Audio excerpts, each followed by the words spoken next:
but we go back to the beginning to start this story. In the beginning, God created the heavens and the earth was formless and empty, and darkness covered the deep waters, and the Spirit of God was hovering over the surface of the waters.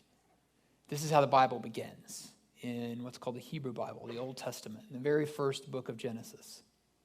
And so the Bible begins this way, but it also begins a story. And this series is going to start at the beginning with God. Who is God? Because that's where the creed begins. The creed that we'll study is an ancient creed. It is one that is the oldest creed that is known to the Christian church. And it starts with this idea that God is the creator. These are the essential, foundational statements of what Christians believe. And so these statements are things that we do not argue about in the Christian church. They are the things that establish us with who we are. Most of these things aren't making the newspaper today or your TV because they're just not things that we debate about. Most of the things that get the attention are the little debatable matters. But the big essentials to the faith are what we're going to talk about in this series. Not everyone agrees with the statements that we'll talk about, but these are the statements of the earliest teachers of the church. They were called the apostles. And these are people that walked with Jesus. So these teachers of the church go back thousands of years to the very beginning of all of this. And we believe because of that what they taught is the most core essentials to our faith. So what is a creed? Well, some of you have a lot of experience with creeds. Some of you only have experience with Creed, the band. Some of you grew up like me, Baptist, and you were taught to be afraid of creeds. Creed, no creed but the Bible. I remember hearing that over and over and over. And creeds were bad. And be scared of creeds because creeds are what those Catholics, that's what they do. Some of you grew up Anglican or Lutheran, or you grew up Methodist or Catholic or Orthodox Christian, and creeds are like, yeah, bread and butter, you get them. You memorized some of them. You may have memorized this creed. And you're like, finally, we're talking about the creed. And then some of you have no point of reference at all. You're like, what on earth is a creed? So let's talk about what a creed is. The word creed comes from the Latin word credo, meaning I believe. So it's a very simple statement of what you believe. The Baptists have tended to lean away from it because they felt like it locked you in too much maybe, and so they called it confessions. But really, confessions and creeds, we're splitting hairs at a certain point here. It's pretty much the same thing. It's a written statement that we can all agree on.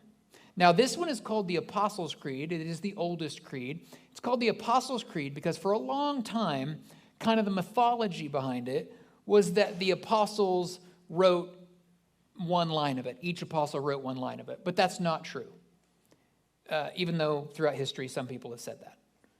The creed, instead, is thought to be the most ancient and accurate summary of what the apostles taught. So the early church was trying to get established a way to help people know what they believed. So much like you would say, if you've joined a Facebook group recently, you know you have to agree to the terms, right? Or if you've ever installed software, you have to agree to the terms. You all read all those, right? Very thoroughly, I'm sure.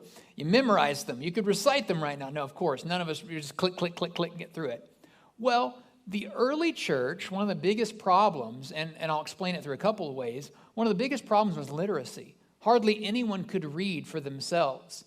And so when you go to older churches or you go to very ancient cathedrals, you will see a lot of art and you will see a lot of stained glass. And the stained glass was used to tell stories, much like pictures, cartoons, movies do today, but it was to tell the stories of the Bible because people were illiterate. They could not read the Bible for themselves. The creed was something that could be memorized by each person, and that way they could at least recite what they believed. And it was thought that the more that you memorized this, that the more you would be firm in your foundational beliefs.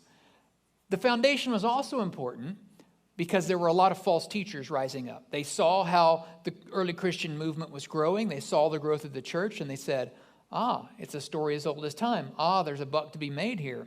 And I could be the Messiah, or I could be the leader of this movement. And so they started saying, all right, well, let's create our own movement based off this movement. And so lots of false teachers arose. And the early church said, we've got to have a standard, a plumb line. We've got to have a rule here that shows if you're believing to the historic Christian faith that the apostles taught, or are you espousing something that you created? You're making a cult of your own or a religion of your own. And so the Apostles' Creed came about for this. We believe that the earliest versions of the Apostles' Creed date back to the 3rd and 4th centuries. So the church would have still been very young. We're talking thousands and thousands of years ago, right? And then it kind of was an oral tradition, and it became fleshed out. And then we believe sometime in the 7th century, we finally got the kind of finalized version that we use today. You will see small variations today in the language of the creed because there are a lot of different churches using the creed. But the cool thing about the Apostles' Creed to me is that whether you are Russian Orthodox, you are Eastern Orthodox, you are Catholic, Roman Catholic, you are Baptist, Methodist, Disciples of Christ, Methodist, Lutheran, Episcopal, Anglican, we all use this creed. Now, I love it for that reason because I think it's one of the things that unites us. Much like communion, which we'll receive later today, yes, there's a lot of hair splitting over what communion means and exactly all the wording we use. But the fact that we all celebrate in that same basic way, the same that we all use the basic same language around the creed, I love that because I'm like, that signals to me it's not as much man-made stuff being put on top of it, and it does go back to the ancient practices of the church. So what is the purpose then of the creed? I want to talk about that for just a moment as we start to dive into the first statement of the creed today. The purpose of the creed is really important to understand because that's where I think the validity for those of you, if you were raised like me and you're like, oh no, I'm a little worried, should we be talking about creeds or not? There is validity, I think, in the creed because what it does is establish who's on the team. You need to know who's on your team so you don't throw the ball to the wrong person, right? I mean, we're talking about the big game coming up. Just like any team, you need to know who's on your team and who's not on your team. You need to know who to throw the ball to. You need to know who's helping me move the ball down the field or who is going to take me off in a different direction. And the creed was helpful with that because there were a lot of people that wanted to, much like cult leaders today or much like, motivational speakers selling products or something, they wanted to take the attention away from Jesus. And so instead, the creed was to be a public statement of faith, a standard, if you will, by which you could say, yes, this is someone, we are on the same team. We are saying the same thing. Our faith is in the same Jesus.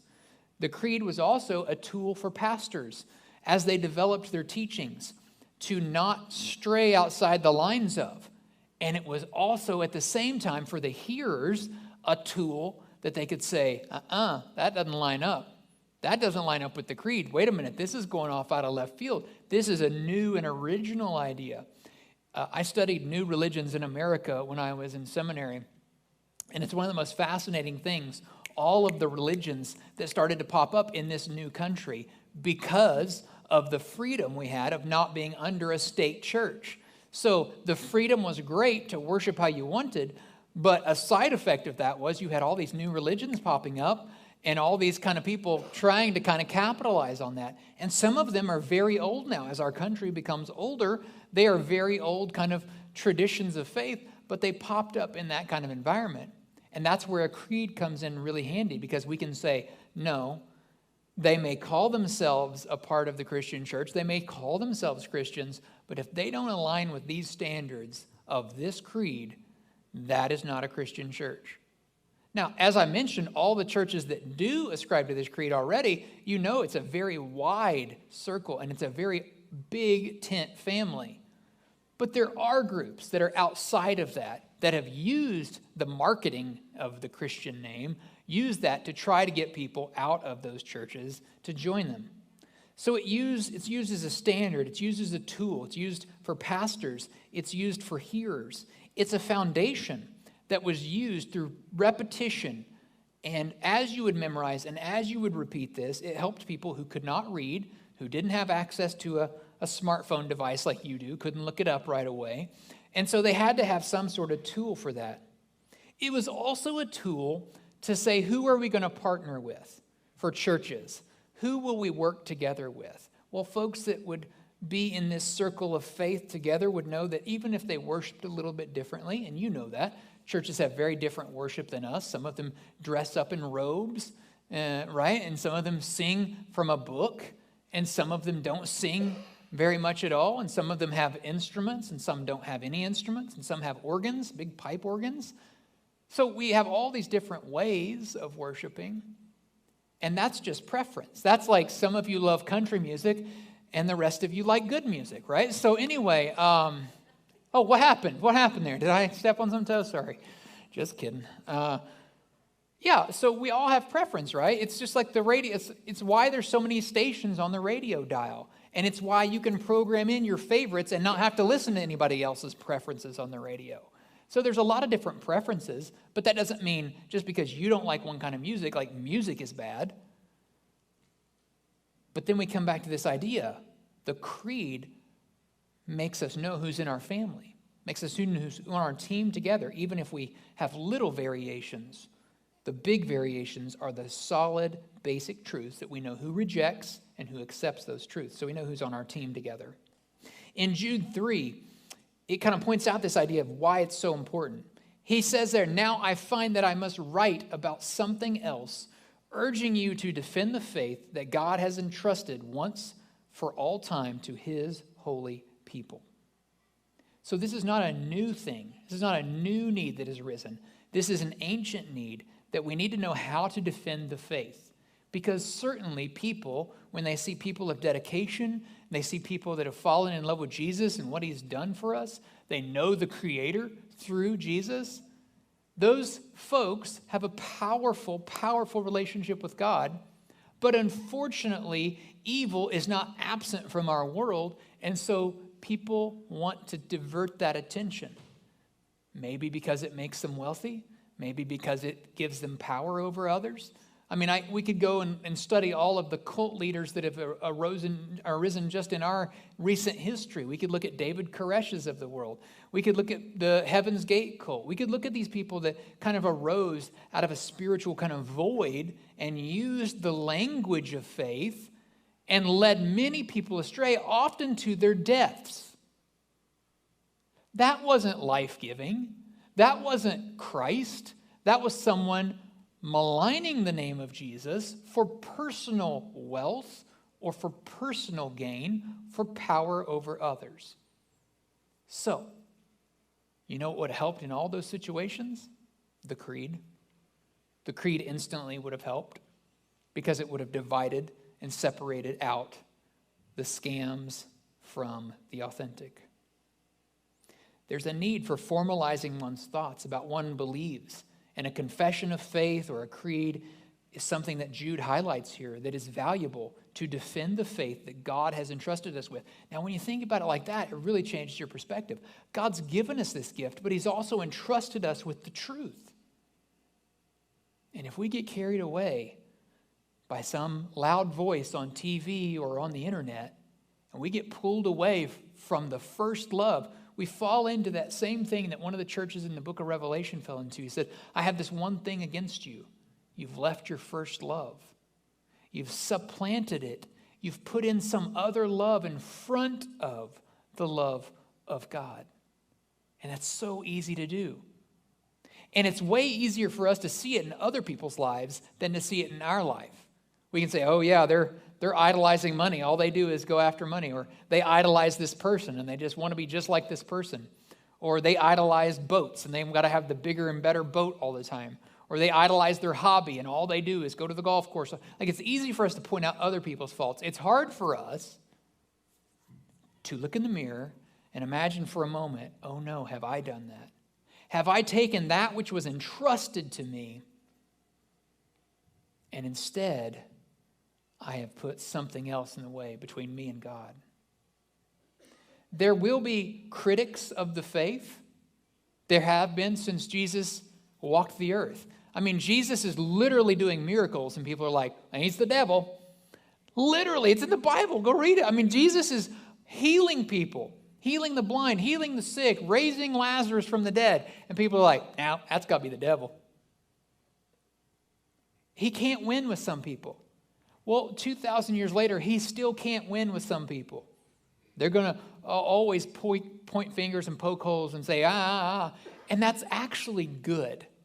It's actually good that it's not a brainwashing technique, that there is dissent. It's good that there are critics. That is their right as thinking and logical individuals. We are given reason by our God. We are given this mind of thought. We are not automatons programmed like robots or AI. Instead, we have logic. So it's good to ask questions. To have doubt and to struggle is what it means to be a part of a person that has faith. This is normal. At the same time, how do we defend against those that are taking advantage of loopholes in logic? I'm not sure if you have noticed this, but many times there are logical holes in how people debate and argue, and sometimes those are exploited to ruin others' lives. Whether it's a product you bought on late night TV, I have talked about the Ab Blaster 2000 I bought many times, and how I hooked myself up to those electrodes. And I realized it was just basically a stun gun they had sold me with leads. And I'm just like, ugh. And it didn't give me a six-pack, but it definitely made me sick. And then once you're on the list, guess who calls the next day? Some other product. You're on the hook because they're like, look, an idiot called in. Here's his information. They sell you out to every product available. Ginsu knives were calling, mops, KitchenAids, all kinds of stuff. I finally got off of it. You ever have buyer's remorse? You buy something, you're just like, oh, what was I thinking? And it's too late, and you can't get your money back, and you're like, oh, man, I've had that happen so much in my life. Well, we need to know about the tricks people employ, psychological tricks, to take something that's true and good that we've been entrusted with from God, and they use it to fool us. They use it to take us away from God. Maybe they want to profit themselves. Maybe they want to rewrite the story that God's been telling. And so the creed is really helpful for that. The creed can help us. It can help us have a standard. And anything that falls below that standard, we can say, not part of the story that God's been telling for a long, long time. Not part of my faith story. I'm not joining your club or your program or your belief system, your ideology, whatever. And it helps us stay above the fray there a little bit. Now, outside of the creed, there are many things that we find interesting to talk about, many things that we find debatable. There are tons of disputable and debatable matters. But there's at no point that you should ever say to someone, you are not a Christian because you don't believe in X.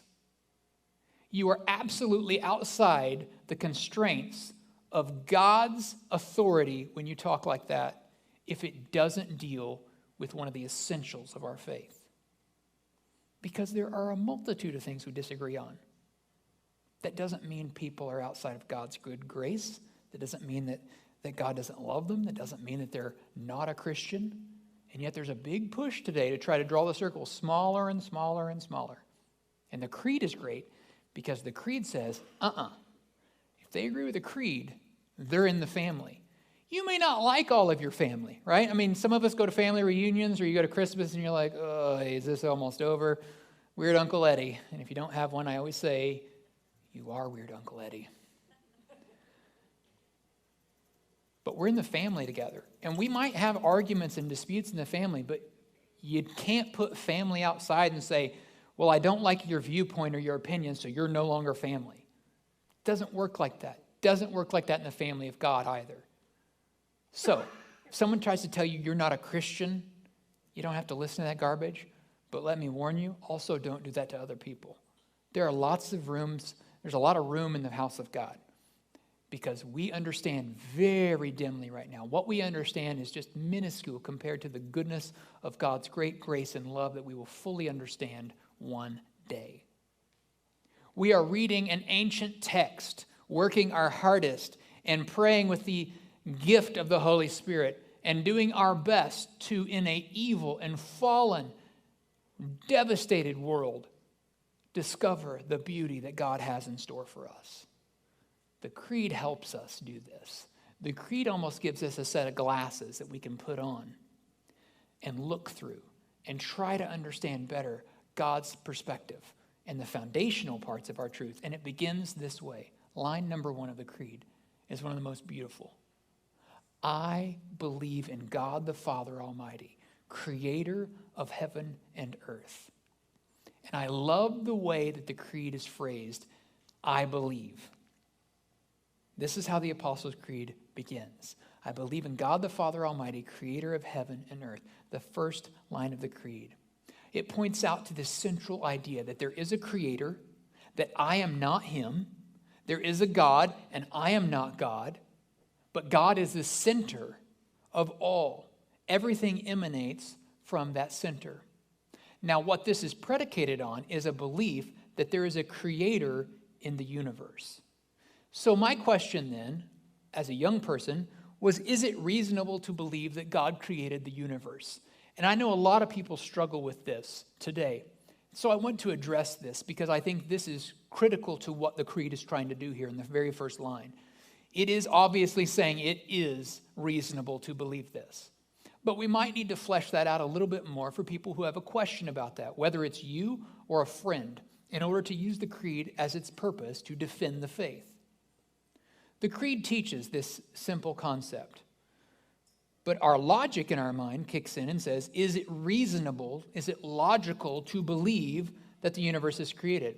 Now, I will say there is a whole subset of science today that studies this called the intelligent design community. And they are non-theists for the large part. Many of them, some of them are Christians, but many are non-theists, meaning they are not espousing any certain kind of belief in God. But they are looking at it purely from the idea of, does the world look ordered? And there's a whole movement of intelligent design that does believe the world looks ordered, does not look random, right? Because we would expect randomness to be the cause if order was not the cause. I'm not really addressing that community today. I am talking about it from a theological perspective. Is it reasonable to believe that God created the universe? Now, if I think back to school and I remember the Big Bang Theory, the Big Bang Theory, in essence, says that everything started at a singular point, and the universe from that point forward has been in a state of constant expansion, a state of constant movement. And that if I could somehow rewind all of that process back to the point of singularity, there would be one central point where it all began. The bang emanated from somewhere. Now, in that point, we do not know much scientifically about exactly what that point would have looked like. For we have seen lots of solar flares, and we have seen bursts, and stars live and stars die. But what is that singularity that started all of it in the very first point? We don't have a lot of data on. But it does open up the logical door for understanding that if everything began at a point in time, that there had to be something that started that. The question in my philosophy classes was, could there be an unmoved mover? Could there be something that started that was not started, so something that created that? We call that creator in Christian theology. We call that creator Yahweh or God, the Father. So that point of singularity, something started that. Now this opens a question, and it has a 3-point part to it. Statement number 1 would be that whatever begins to exist has a cause. This is something that is a logical conclusion. Whatever we know in our world that begins has always had a cause. Therefore, if the universe began to exist, it is reasonable to believe that the universe has a cause. This is called the Kalam cosmological argument. William Lane Craig is the one that has predominantly been a pusher of this theory for the last many decades. This argument puts in a logical format what the creed has already said. The universe began to exist, it had a cause, therefore we can assume the universe has a cause. What this sets up for us is that, yes, it is therefore logical or reasonable to believe that God created the universe. It doesn't say this is the smoking gun. It doesn't say this is all the evidence you would ever need in a court of law. It merely says it is logical or reasonable to have this conclusion. And the New Testament then kind of continues on this idea. And the Creed starts to culminate some of these ideas together. In the book of Acts, Acts chapter 17, it speaks to the God of Genesis 1. He himself gives life and breath to everything, and he satisfies every need. God breathes life. He gives life. He raises things. And so therefore, it's the Christian's job, it's the church's job to make sure that we don't forget that. So the early church, like I said, didn't have a lot of technology to themselves available. And so what they did is they created this creed and stained glass and art and all these storytelling in order to tell the story. Because an illiterate culture had a really real chance of Christianity dying out in like a couple generations if they didn't think about how to tell this story. The Summer Olympics are coming up soon. In 2024, we have a Summer Olympics because it's a leap year. And so it's going to be really cool. One of the things I like about the Olympics the most is the torch and how they light the torch and they carry the torch from city to city, from runner to runner. And then at the end, they light that big one in. We have this big opening celebration and ceremony. It's really cool. But this is the idea of the creed. The creed was like that relay of the torch, lighting and lighting and lighting so that no generation would be left out. And the idea was that it would be passed on, lit from a source as close to the source of all of this as possible back in the early church, and that it would carry forth, and that the historic Jesus and his message and his truth would not be lost, and that it would be carefully passed along to the next generation. The essential message today is that you were created on purpose for a purpose. God created the universe. It is reasonable to believe that. Therefore, it is reasonable to assume that as part of the universe, you did not have to be created. You didn't have to be created, but God chose to create you. And instead, you were chosen not just to be created out of randomness, but you were chosen on purpose, and you were chosen for a purpose. Now, what we're going to look at in the next few weeks is looking through the creed to discover that purpose more in depth. You weren't an accident. Actually, you were created on purpose. Out of the billions and billions of possibilities, you were brought into this world for a reason. And so we'll look into the creed for what that might look like. Now, I want to close with one idea from a movie that I really love. I love this movie so much that I took my kids to see it 6 times when it was in the movie theaters. It's called Tron Legacy. Came out in 2010. It was a Disney film. But it's about technology, and I'm a nerd, so I liked it. And what you see here in the picture is the programmer, Kevin Flynn, duplicating himself so that when he leaves this virtual world, there will be a version of himself behind that will kind of manage that world. And the cool thing is in this virtual world, computer programs, so like, QuickBooks or the calculator program or any app on your phone is represented as a person in the movie. So each program is like a person. And one thing they talk about a lot in the movie is the creator. All the programs know they have a creator. They know they were designed for a function. Anytime they're not operating according to function, they know there's a problem, and they might be subject to being derezzed, which means deleted. And so they're all very concerned. Whether you watch the original Tron in the 80s or you watch the most recent Tron, all the programs are very concerned with their purpose. Because they know there's a creator beyond a shadow of a doubt. They know they didn't create themselves. And so logically, they have worked out that they must be a creator. And they're concerned with their purpose because they want to live in that truth of what they were created for. Well, for me and you, I see some mirrors to that. The early church wanted us to know that we had a creator. They wanted us not to forget that we weren't programmed, but that we were created, because it's self-evident we did not create ourselves. And they wanted us to know what was true. And one of those things that they wanted to really get across was this first statement of the creed. I believe in God the Father Almighty, creator of heaven and of earth.